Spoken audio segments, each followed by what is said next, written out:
আজকে আমরা জানব সাম ইফ দিয়ে কিভাবে যোগ করা যায়।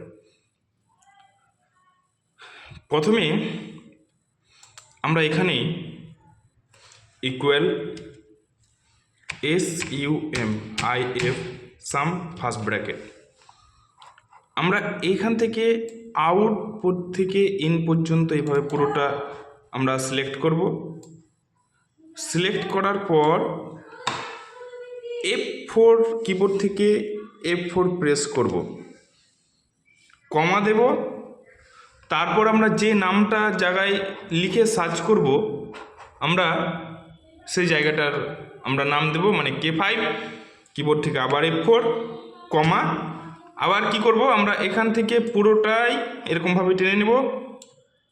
এটা হয়ে গেলে আবার কিবোর্ড থেকে F4 প্রেস করতে হবে, ব্র্যাকেট ক্লোজ করতে হবে, এন্টার প্রেস করতে হবে। এটা আমাদের রেডি হয়ে গেছে। আমরা যদি ইনের ভ্যালু দেখতে চাই, এখানে ইন লিখলে এটা চলে আসবে।